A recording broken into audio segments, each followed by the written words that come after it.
As soon as Mystery Dungeon DX released, everybody rushed out their Let's Play episodes as soon as humanly possible to get those juicy release date views.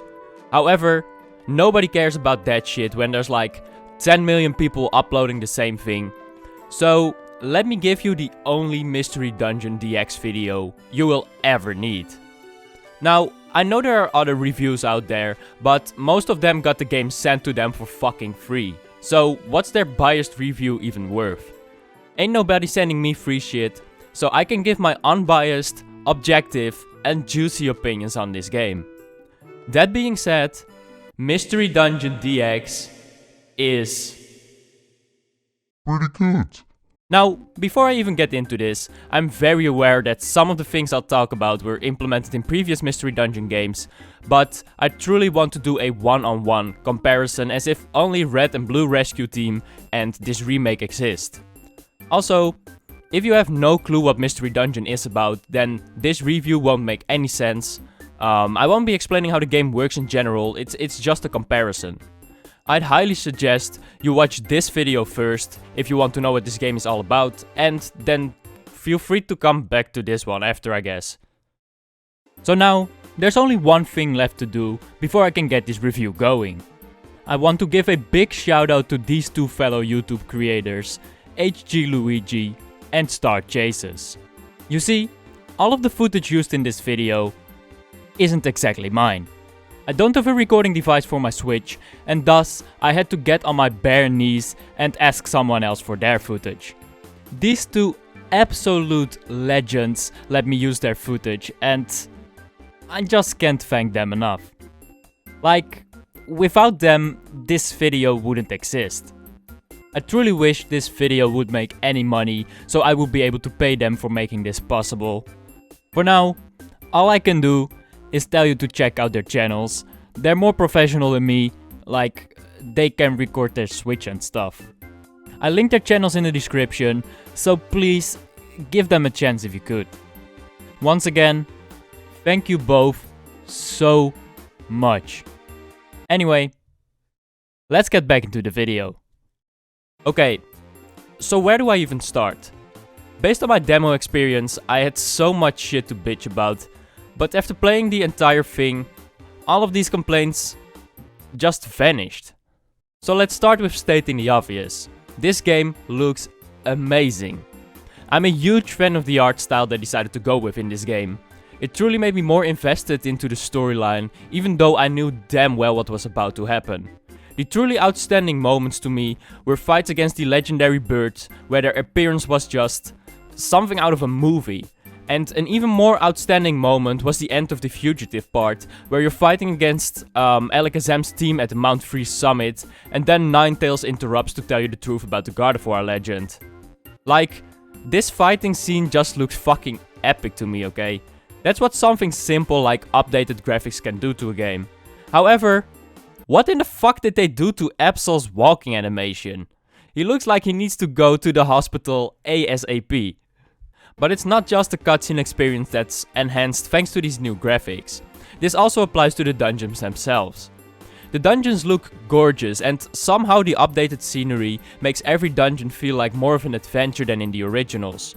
I know that doesn't really make sense, but that's just how I personally feel. The only thing that annoyed me a tad bit is that I sometimes had a hard time figuring out where the path out of a room was. The gaps just kinda blend in with the scenery, and I found myself running into a wall instead of a path a bunch of times. However, this was such a minor inconvenience that it's honestly negligible. But I have forever been an advocate of saying, graphics don't make a game good. And that's exactly what I'll stick to in this video. Man, I have so much to say about this game that it took me forever to come up with a structure for this video. But I think I figured it out. So, let's start with the town itself. The town itself didn't change a whole lot. One thing I really like is that you can walk to the Whiscash Pond and the Makuhita Dojo without going through a small loading screen. It's just part of one town map.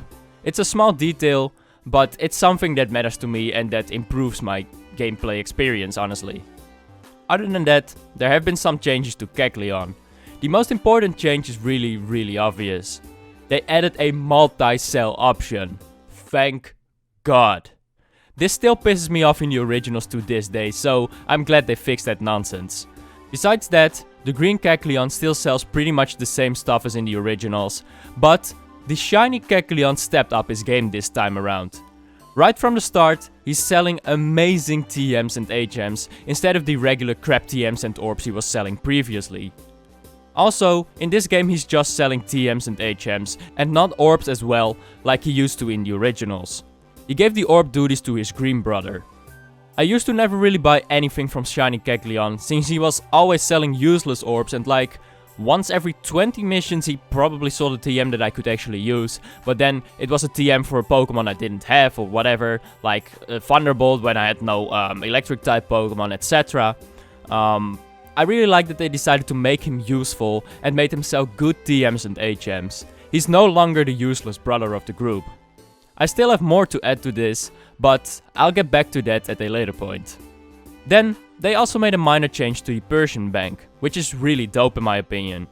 The first time you use his services every day, he'll give you an additional item to show his gratitude for trusting him with your money. Once again, it's a minor change, but I really do like it. The rest of the town pretty much remained the same as in the originals, except for the Makuhita dojo. Instead of having different type based levels with 2 floors and then a boss fight on the 3rd, they completely revamped the system. Now you can use bronze, silver or gold dojo tickets to train one Pokemon of your choice. These trials give you a lot of experience, and when I say a lot, I mean A lot. obviously, bronze tickets give less experience than silver tickets, which then gives less experience than gold tickets, etc. In the demo, I got my first ever gold dojo ticket, and in a 60-second trial I went up like 6 levels. I was so fucking mad that they did this, because it would turn the game into baby mode. But that's a topic I'll get back to later on. Anyway, how does one obtain these tickets? Well, that brings me to the Pelipper post office. It's pretty simple. You can obtain these tickets by completing rescue missions or by leveling up your rescue rank. So they're not necessarily hard to get. To stay on the topic of rescue missions, they also made a few changes to these. They finally expanded the amount of missions you can have at the same time. Thank God. But not only that, the more you rank up, the more missions you can accept at the same time. This way you don't have to choose between keeping one mission and deleting another, because the reward of one of them is worth more than the other. On top of that, most of the time I just stack up like 5 or 6 missions in one dungeon and do them all at the same time for a huge increase in rescue points, which feels way more convenient than doing 3 different levels for the same amount of rescue points in the originals. Now, opposed to the originals, they added different rewards, because there are obviously new items in the game. I mean, we jumped up like 5 generations since the originals, but there are 2 I want to briefly mention, because I think they're really cool additions. The first one is quote-unquote special reward, which basically means that the Pokemon that put up the rescue mission will want to join you after the mission if you have the required friend area, and otherwise they'll just give you regular rewards instead. I really like this way of getting new recruits instead of them only being available in the dungeons themselves. The other rescue mission reward I really like is the newly added Rainbow Gummy. These Rainbow Gummies bring you to the final location of this section, the friend areas. Now, initially I wanted to bitch about this until I figured out I don't really care. You see, in the originals you could actually visit the friend areas and see the Pokemon you recruited walk around. For some reason they decided to ditch this in DX. You can still visit all of the friend areas, but once you do, you'll just get redirected to this screen where you see you, your partner, and the Pokemon you're visiting with their sprites from the original games. I like how they found a way to include the original Game Boy sprites to make the player smell the nostalgia, but I can imagine people disliking the fact that you can't walk around anymore. Now, at first I also thought this was a tad bit annoying, but the way they structured the menuing made up for that. So, these friend areas aren't just for shits and giggles. They also have a function, and this is where I come back to the Rainbow Gummies I just mentioned a couple of seconds ago. The friend area is the only place where you can feed these to your Pokemon. They're in a way similar to the gummies in the originals, Once you feed them to your Pokemon in these friend areas, one random stat will go up by 1. And sometimes it has a quote-unquote explosive effect and it will raise a stat by 3. This is the only similarity to the original gummies, however. Opposed to the gummies in the originals, you cannot find these in dungeons. They're just available through rewards. In fact, you can't even take them out of your Kangaskhan storage if you wanted to, they're just spent for the friend area. These gummies also apply to the completely revamped IQ system of the original games. Where gummies made you smarter in the original games, giving you IQ and different skills to turn on, in this game every few rainbow gummies will make you learn a new quote-unquote rare quality. These rare qualities are extremely useful in levels. You have qualities that make your belly deplete slower, you have qualities that make your recruitment rate go up, you have a quality that makes your health regenerate faster, etc, etc. Each rare quality applies to the entire team inside of a dungeon, and thus this is one of the many encouragements to use more Pokemon than just you and your partner in these dungeons. You truly can't ignore how good these rare qualities are, and using 4 Pokemon and 4 rare qualities in a level instead of 2 already makes a massive difference. Personally, I feel like this IQ system makes more sense. The perks are more useful than they were in the originals, and in the originals you continuously had to pick between certain IQ skills because they couldn't be activated at the same time. Which made for really annoying situations where my partner was, for example, using a move that was out of PP repeatedly. The way they structured it now completely eliminated that, and I truly do appreciate the developers for this. Other than that, you can also give your Pokemon cool stat boosting items in the friend area, such as calciums, proteins, zincs, etc. Which is pretty cool, I guess, even though you can also do this in dungeons. But this just saves inventory space for actual dungeons, I suppose. Then, there also is a favorite option as well, which, well, makes your Pokemon your favorite Pokemon. Okay? But there is one more feature that I consider fucking fantastic. Inside of these friend areas, you can change your Pokemon's nickname at any given time. This is everything I've ever wanted in my life. They also made these friend areas another reason to raise your rescue rank ASAP, on top of the aforementioned powerful dojo tickets. If you increase your rescue rank, you'll unlock more slots in every friend area, and thus you're able to recruit more Pokemon. I really like how they're giving you a good reason to increase your rescue rank in this game. Anyway, that is pretty much all there is to say about the town. As you've probably noticed, I pretty much have no complaints about any of this, even though there's still a few things I need to talk about. I truly like the redesign of things so far, and I genuinely believe they have enhanced the game as a whole. So let's see if I can keep being positive after this next part, which is arguably the most important part. The actual dungeons. Before even entering a dungeon, there's already a lot to talk about right here. The changes they made to these dungeons are changes I consider fucking amazing. Like, I really like this. So first things first, you might notice a few dungeons you hadn't heard of yet. They added a couple of new dungeons such as Oddity Cave to make things feel more interesting, instead of just copy-pasting levels from the originals. But not only that, they added a new mechanic that I'm sure they're gonna be experimenting with in the near future. Limited time only dungeons. As far as I know, aka I was too lazy to research, in this game the only dungeon that's open for a limited time is the Illusory Grotto. The dungeon has a random chance to appear, although it seems more likely to appear if you white out in another dungeon. I really like this surprise element to the dungeon list, because you never know when you're gonna be able to access that level.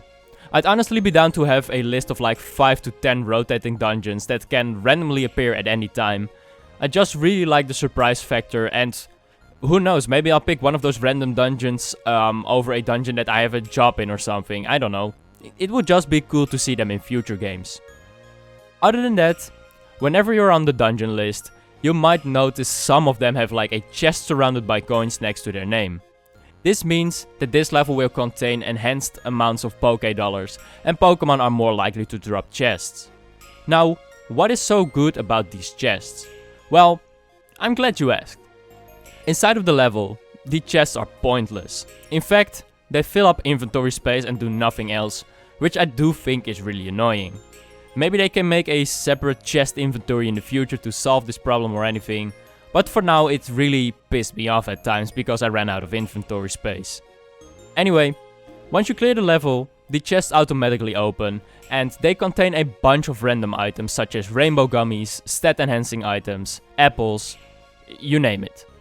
In my opinion, these chests are really worth it. The reward you get from them can significantly help you in future story mode dungeons. I'd even go as far as saying they usually give better rewards than doing a bunch of missions from the bulletin board. Yeah, the money is also nice, but I noticed I never really had a shortage of money, so who fucking cares about that? Then, the final thing that made me happy about this mission list is the following icon. This thing that kinda makes me think of the Batman signal means the level contains a strong foe. These foes appear on random floors as if it's just a regular spawn Pokémon and can appear multiple times per level.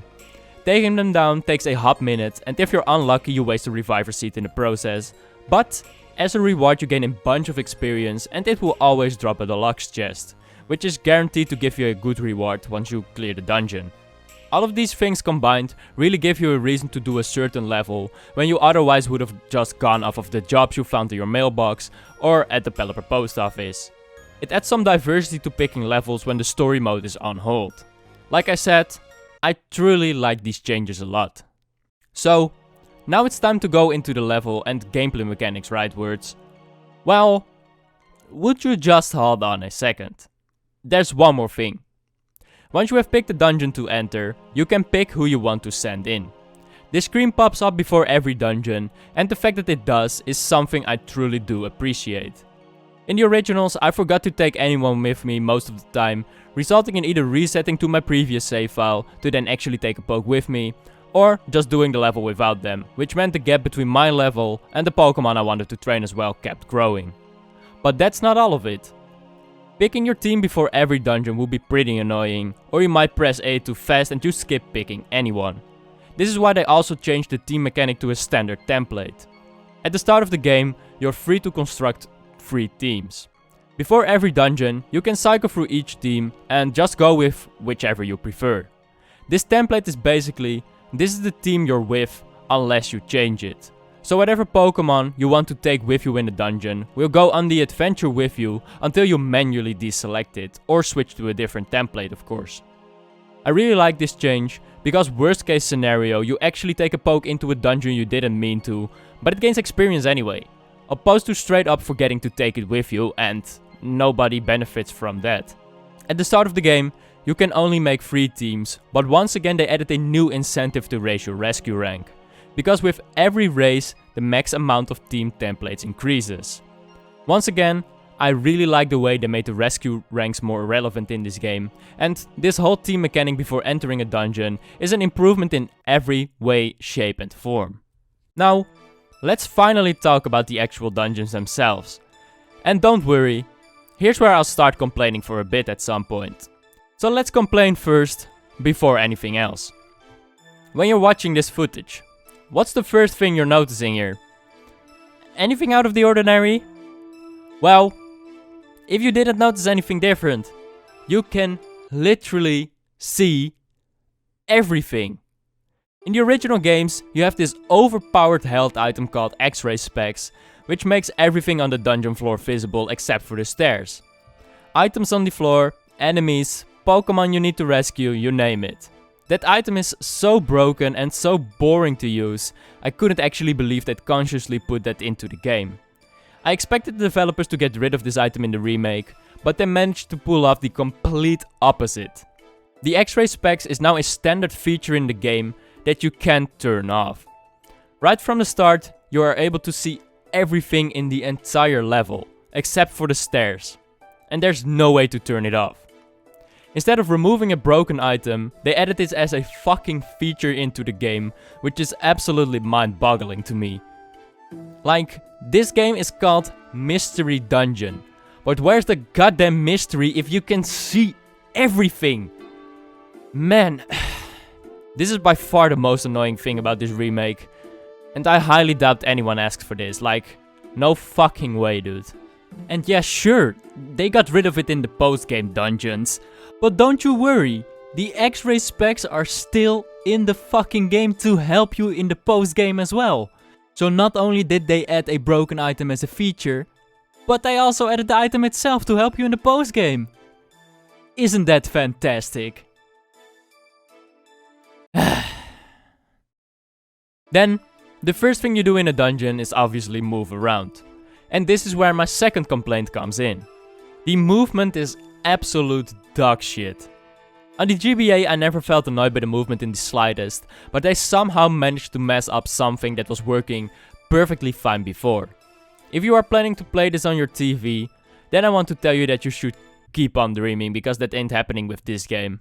It really isn't.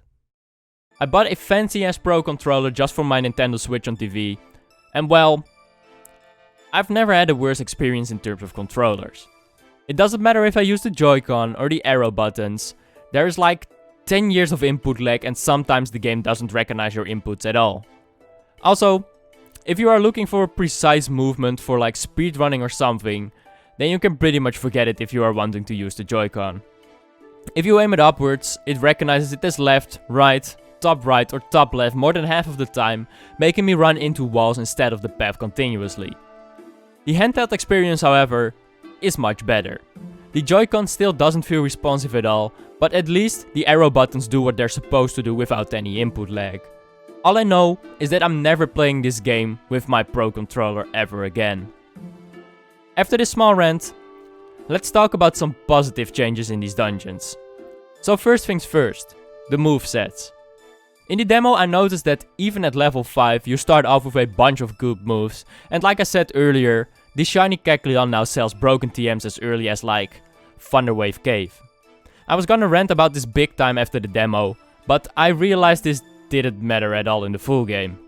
You see, even if you're using fantastic moves like Fire Blast or Thunderbolt or whatever, most of the time an enemy still needs 2 or even 3 super effective hits from those moves in order to be finished off. Yes, they give you a bunch of good shit at the start, but they made enemies more powerful to make up for it. And before continuing to talk about moves, let me add that this is the same for the earlier mentioned Makuhira dojo. Even though these dojos give you a bunch of levels, you will still not be able to kill pretty much any enemy in a single hit, and sometimes not even in 2 hits. I think most of this has to do with the overall level raise of Pokemon in this game. I really noticed this when I recruited Absol. In the originals you recruit him at level 20, in this game they upgraded him to level 28. After the demo, I wanted to bitch so hard about Pokemon games holding your hand at all times, but the full game told me to, well, shut the fuck up. Anyway, let's continue about moves. Opposed to the original games, they added a new mechanic. Every time you use a move, the move gains a bit of experience. After using X amount of moves, the move will level up and become a little bit stronger, a little bit more accurate, and it will also raise its max PP.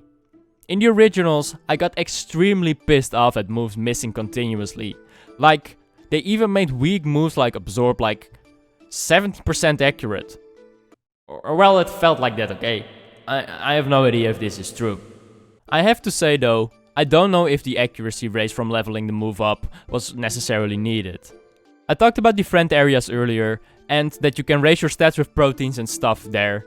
Well, you can also use that feature to ingest a new item in this game. Accuracy drinks. These items can be obtained from rescue missions and in levels as well. And well, they obviously raise the accuracy of the chosen move. So they did fix the accuracy issue from the originals, but like, this might be a little bit of an overkill. Like I said, leveling up moves raises your PP, but they implemented another, what is in my opinion, great feature. I think it's by random chance, but whenever you use a move it will sometimes make you use that move twice in the same turn. So as if you used agility or a quick seed pretty much. At first I thought this wasted PP and I got pretty angry about it. Until I had like 1 PP left of a move and it still used it twice. This mechanic gives you a free attack and thus you waste less PP and the enemies have fewer turns to actually hit you. Personally, I really like this change. It basically gives you a little bonus when your Pokemon is like feeling in the zone. Other than that, they removed the A button.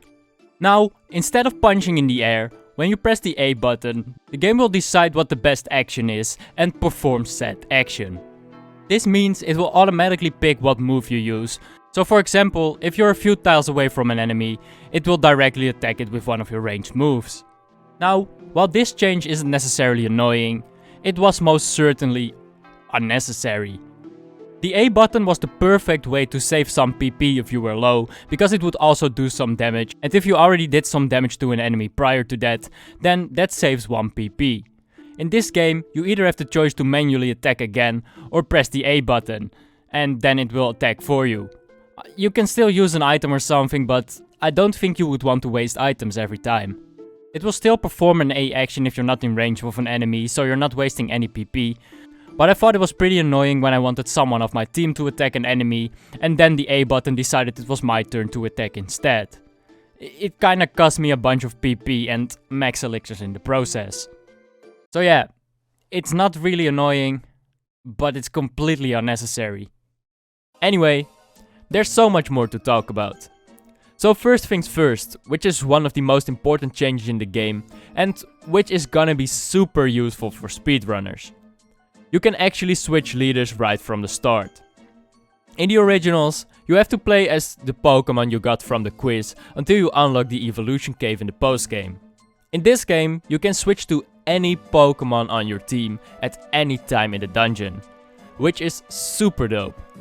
Usually, I was just hoping my dumbass partner to use the right moves in certain dungeons to bail me out, but now I can just clean that mess up myself. How convenient.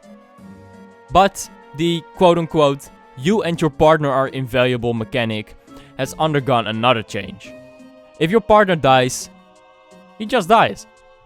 You can still continue while he's just back at the base chilling, opposed to exiting the dungeon in the originals because your partner died. In fact, you can keep on playing until every member on your team is dead, even if both your main Pokémon and your partner have died. I love this change just as much as the previous one. I mean, it makes sense. You're a rescue team that should keep fighting until the final member dies, not leave the dungeon when one of them dies and the others must feel sorry for his bitch ass for being weak. To stay on the topic of dying, they made a fantastic change to that as well. Have you ever cleared an entire dungeon to then have someone on your team die on the second to last floor, wasting a reviver seed you desperately needed? Well, that problem doesn't exist anymore. Every time someone dies, the game pauses to let you pick between using a reviver seed or not. This way, you can just decide if you want to waste your valuable items with like one floor to go, instead of just letting it happen. I know you were able to solve it by checking and unchecking certain IQ skills in the originals, but that got super tedious at some point. I used to forget to do it most of the time anyway. This is just a convenient solution to wasting items for no reason, and once again, I absolutely love this change. Okay, now I know this video is approaching 30 minutes already, so let me go over some of these small dungeon changes very quickly. First, the new items they came up with in this game really makes it feel like a whole nother game. I truly like destroying Pokémon with new types of orbs and new types of wands they decided to go with. There's one item that deserves a little bit of attention though. The invitation. In this game, you can buy an invitation for 1000 Poké-dollars at Kecleon's shop, and if you bring it with you in a dungeon, you have a chance to stumble upon this funny looking house. This house contains a bunch of good items such as reviver seeds and chests, and on top of that, the Pokémon inside of the house will want to join your rescue team. Once again, it's something minor inside of a dungeon, but I truly liked stumbling upon one of these and stacking up on some good shit. There's another way of getting good items in dungeons though. Some of the tiles on floors will have some sparkling particles above it. Once you step on that particular tile, your Pokémon will start digging, and most of the time it finds really useful items such as max elixirs, reviver seeds, perfect apples, you name it. To stay on the topic of items, Ditto absolutely mastered his transforming after all of these years. In some levels, you'll see some items you might want to pick up, and as soon as you walk on the tile, Ditto's like, Surprise, motherfucker! I'm not gonna lie, this scared the shit out of me the first time it happened, but I think it's funny they did this, man. There's one thing regarding items that's absolutely messed up though. Whenever you start the game, the team tactic is set to "let's go together." Now this is fine and all, but your goddamn team picks up every single item in every single room.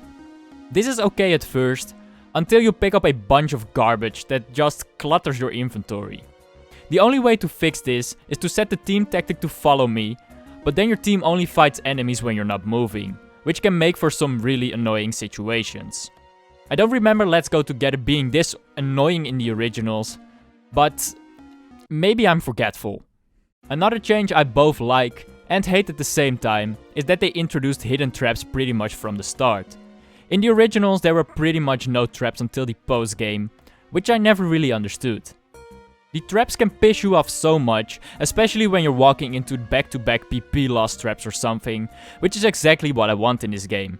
I want it to be as difficult as possible, and adding these annoying ass traps truly added a little bit of extra difficulty at the very least. Besides, they're not all bad traps. There is this one trap that adds a training effect to you for the entire floor, which means that your moves grow twice as fast. So hey, it's not all that bad. Anyway, they added something really cool to the recruiting mechanic as well. You see, recruiting Pokémon is possible at any time, even if you don't have the respective friend area. Now, this seems weird because they have no place to stay at, but they made a solution for that. If you clear the level with said new recruit and you don't have the friend area, then it will thank you for the adventure and give you some money because it apparently had fun killing others. Okay. But that's not all of it. Imagine if you recruit a Pokémon and you really want to keep it, but you don't have the friend area. No worries. Wigglytuff got the solution for you.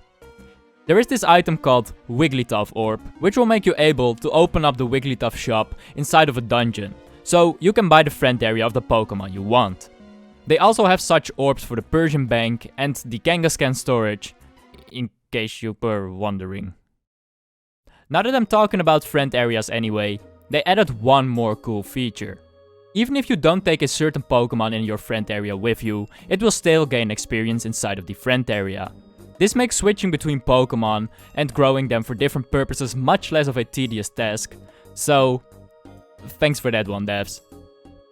But then there's one friend area related thing. They added a little side mission inside of pretty much every dungeon, which is fucking ass. At the start of random floors, you'll get this little cutscene of a fainted Pokémon that wants you to save it by giving it an item. Mostly it's an apple. If you do, it will respect you and it will want to join your rescue team. Now this seems like a nice side quest, but it's not.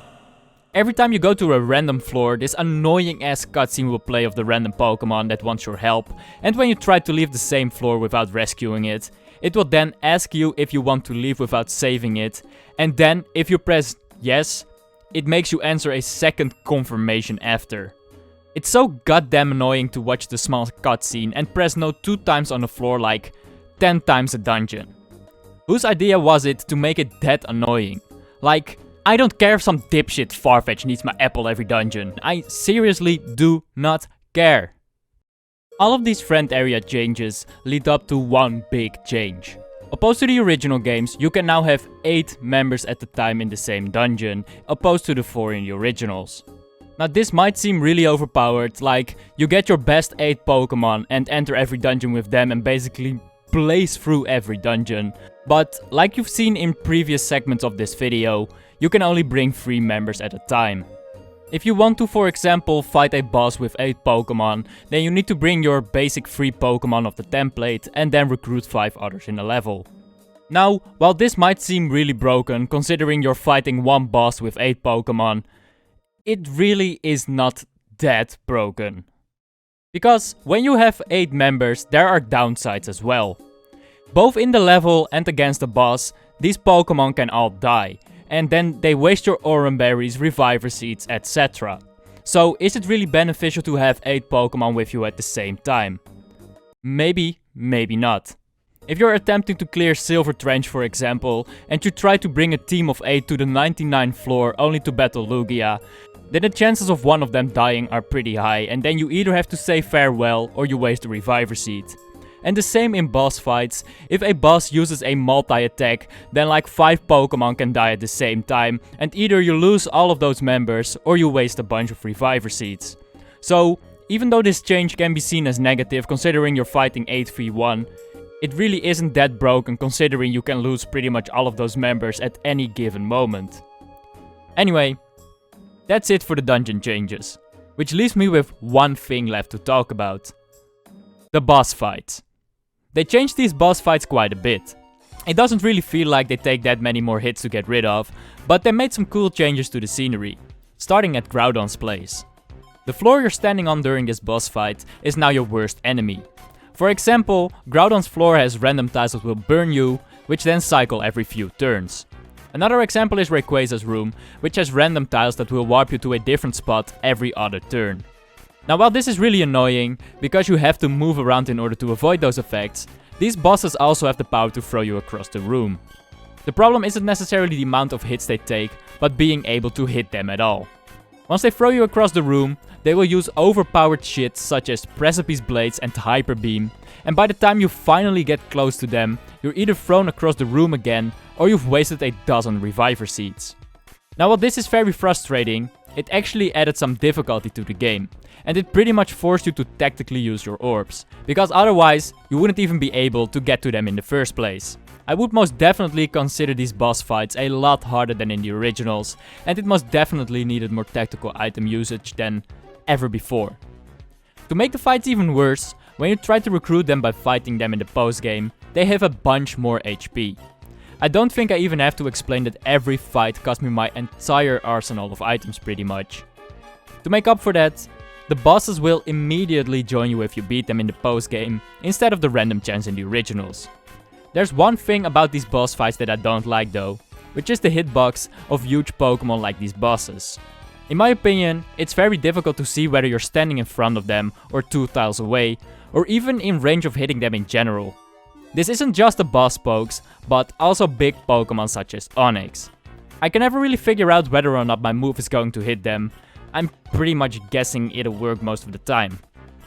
I have no idea how to effectively fix this, but the optic illusion that's happening right now doesn't really work for me either. It got me angry about what I consider much improved boss fights. But yeah, that's pretty much all there is to this game.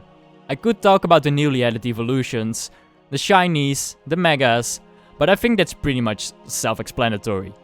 However, I still need to mention 2 absolutely crucial changes. First, they now have portrait art for the evolved starters as well. And then, the most important change of the entire game. They finally devoted 2 more sentences to Absol's presence after the fugitive part, to make it a less awkward conversation where he's just standing in the back while the rest does the talking. Did this make it any less awkward? No. But I appreciate the effort. Anyway, that's gonna do it for this video.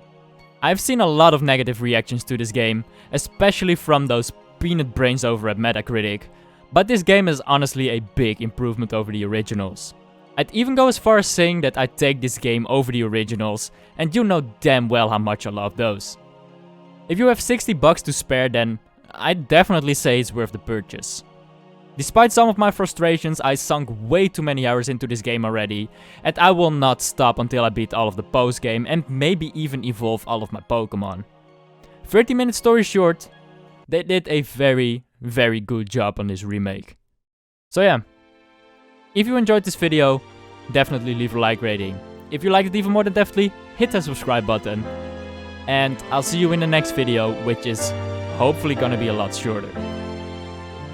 Peace. Yeah, I got caught up in a rat race. Lost myself on a journey. All about the numbers, the fame, and the money and the name on the front of my jersey. All I could think about was the end game. All I ever needed was me and myself.